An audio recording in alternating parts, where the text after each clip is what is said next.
Hello everyone, in today's video we will talk about ultrasonic therapy. It comes under electrotherapy subject. ठीक है, ये ultrasonic therapy जो है electrotherapy subject के under में एक टॉपिक आता है, जैसे कि हमारे टेंस था, आईएफटी है, ऐसी ही अल्ट्रासोनिक थेरेपी होती है। तो ultrasonic therapy is a therapeutic modality that usage high frequency sound waves typically 1 to 3 megahertz to treat deep tissue injuries by producing mechanical vibrations that promote healing, reduce pain and improve tissue extensibility। जो ultrasonic therapy है वो basically किस principal पर काम करती है? High frequency sound waves हमारी body के अंदर जाती हैं। फ्रीक्वेंसी कितनी रहेगी? 1 से लेके 3 मेगाहर्ट्ज़ तक। टू ट्रीट डीप टिश्यू, जो 1 मेगाहर्ट्ज़ की फ्रीक्वेंसी होती है वो डीप टिश्यू के लिए यूज़ करी जाती है, और जो 3 मेगाहर्ट्ज़ की होती है वो सुपरफिशियल टिश्यूज़ के लिए यूज़ करी जाती है। और इसका क्या इफेक्ट आता है? पेन रिड्यूस होता है, इससे हीलिंग को प्रमोट करती है, स्वेलिंग भी कम होती है और टिश्यू एक्सटेंसिबिलिटी को भी इम्प्रूव करती है। बात करें प्रोडक्शन ऑफ अल्ट्रासाउंड की, तो ultrasound waves are generated by the isoelectric effect where an alternating electrical current passes through a quartz crystal or synthetic ceramic transducer कहा जाता है, जिसको causing it to expand and contract. This mechanical vibration produces sound waves at frequency beyond human hearing. मतलब इतनी high frequency होती है कि human के जो ईयर्स होते हैं वो उस फ्रीक्वेंसी को सुन नहीं सकते हैं। इट्स बियॉन्ड दैट, ठीक है। और ये कैसे इफेक्ट देती हैं? आइजो इलेक्ट्रिक इफेक्ट देती है, जहाँ पर ऑल्टरनेटिंग इलेक्ट्रिकल करंट जो होता है पास करता है क्वार्ट्ज क्रिस्टल के थ्रू, ठीक है। फ्रीक्वेंसी कौन कौन सी? 1 मेगाहर्ट्ज़ और 3 मेगाहर्ट्ज़। 1 मेगाहर्ट्ज़ जो है वो डीपर टिश्यू के लिए है और 3 मेगाहर्ट्ज़ सुपरफिशियल टिश्यूज़ के लिए है। बात करें प्रिपरेशन ऑफ एपरेटस और पेशेंट की, तो सबसे पहले एपरेटस प्रिपरेशन मतलब मोडेलिटी की प्रिपरेशन एक तरीके से। Check that the machine is calibrated, मतलब मशीन बिल्कुल ठीक ठाक होनी चाहिए, उसमें कोई भी प्रॉब्लम नहीं होनी चाहिए। एंश्योर द एप्लीकेटर हेड को कहा जाता है transducer, is clean and undamaged. जो अल्ट्रासोनिक का हेड होता है, जिसको हम ट्रांसड्यूसर कहते हैं, वो क्लीन होना चाहिए और अनडैमेज होना चाहिए।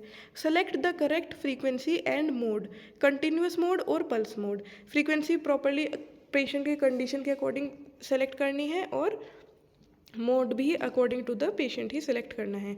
Choose an appropriate coupling medium, usually ultrasonic sound gel, जो कपलिंग मीडियम की तरह काम करता है, एक मीडियम की तरह काम करता है जिसके थ्रू साउंड वेव्स अंदर जा रही हैं, वो होता है एक अल्ट्रासोनिक जेल या अल्ट्रासाउंड जेल, उसको हम यूज़ करते हैं।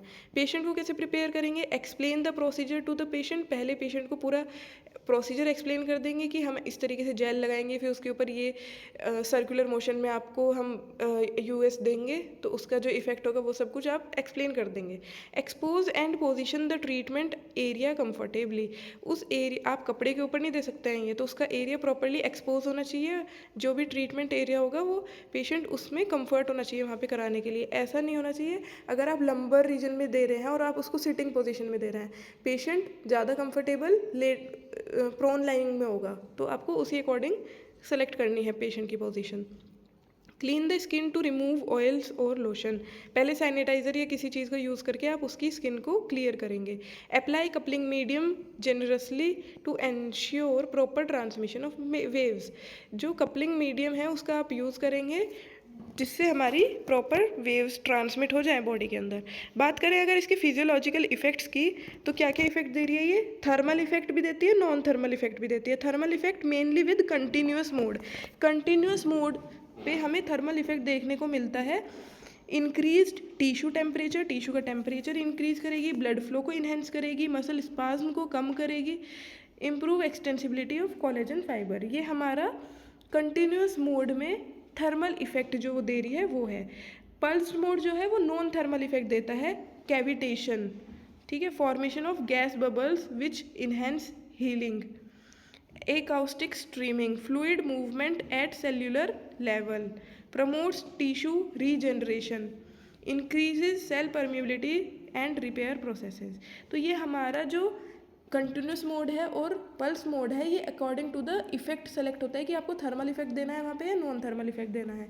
अगर आपको थर्मल इफेक्ट देना है तो आपको कंटिन्यूस मोड सेलेक्ट करना पड़ेगा, नॉन थर्मल इफेक्ट देना है तो आपको पल्स मोड सेलेक्ट करना पड़ेगा।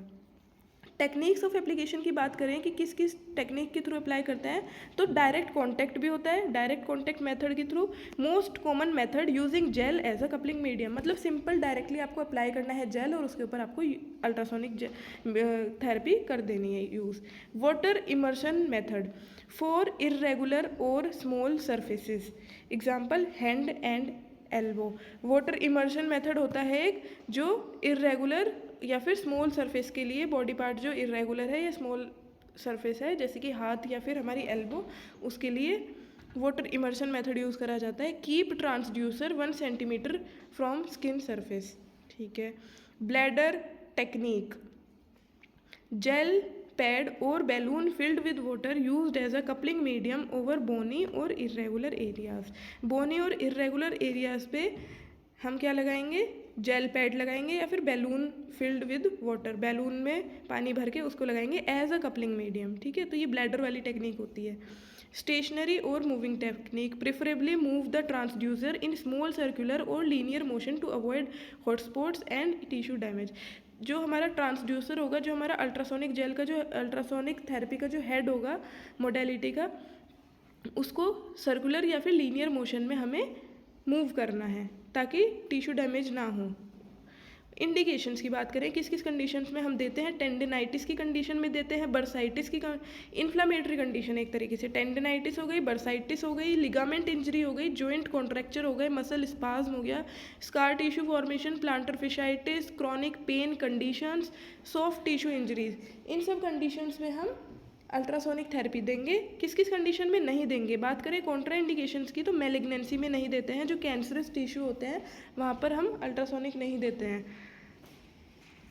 और हम कहाँ पर नहीं देंगे, ओवर द आइज़ नहीं देंगे हम, ठीक है। अल्ट्रासोनिक थेरेपी हम आइज़ के एरिया में या मैलिग्नेंसी की कंडीशन में या प्रेग्नेंट यूट्रस पे भी नहीं देते हैं हम, प्रेग्नेंट लेडी के एब्डोमेन एरिया पे भी नहीं देंगे। Over growth plates in children, growth plates पे भी नहीं देते, एक्यूट इन्फेक्शन में नहीं देते, एरियाज विद इम्पेयर्ड सर्कुलेशन और सेंसेशन, ठीक है, इम्पेयर्ड सर्कुलेशन है या सेंसेशन है उन पे भी नहीं देते। थ्रोम्बोफेलेबाइटिस पे भी नहीं देंगे, ओवर पेसमेकर और इम्प्लांटेड डिवाइस पे भी नहीं देंगे, ओवर स्पाइनल कोड इंजरी या पोस्ट लैमिनेक्टोमिक पे भी नहीं देते, ठीक है। अब बात करें डेंजर और प्रिकॉशंस की, क्या डेंजर है इसके, बर्न होने के चांसेस रहते हैं अगर इंटेंसिटी हाई कर दी, ठीक है, क्योंकि इसका जो हेड है उसमें से बहुत हाई फ्रीक्वेंसी की साउंड वेव्स निकलती हैं। टिश्यू डैमेज होने के चांस रहते हैं, standing wave formation causing pain, cavitation in sensitive tissue. Precautions की बात करें, क्या क्या सावधानियां रखनी है, always keep the head moving unless using pulsed mode at low intensity, हमेशा जो इसका हेड है वो मूव करते रहना है आपको सर्कुलर मोशन में या लीनियर मोशन में। एक बार को आपका पल्स मोड की लो इंटेंसिटी पे आप फिर भी थोड़ा एक जगह रख सकते हो, बट आप जो कंटिन्यूस मोड है या फिर आप जिस भी फ्रीक्वेंसी पे दे रहे हैं उसमें इसका हेड का मूव होना बहुत ज़रूरी है। Use lowest effective intensity for the shortest duration. Monitor patient feedback during treatment, treatment के बाद पेशेंट का फीडबैक लो, ठीक है। Avoid use over areas with poor thermal sensation, जहाँ पर थर्मल सेंसेशन पुअर है वहाँ पर नहीं देना, अवॉइड करना है। Ensure good coupling medium for effective transmission, एक अच्छा कपलिंग मीडियम का यूज़ करें आप ताकि जो साउंड वेव्स का ट्रांसमिशन है वो भी इफेक्टिव हो। सो ये सब था हमारा अल्ट्रासोनिक थेरेपी के बारे में। सो थैंक यू क्लास, किसी का कोई डाउट हो, क्वेरी हो, वो कमेंट सेक्शन में पूछ सकता है।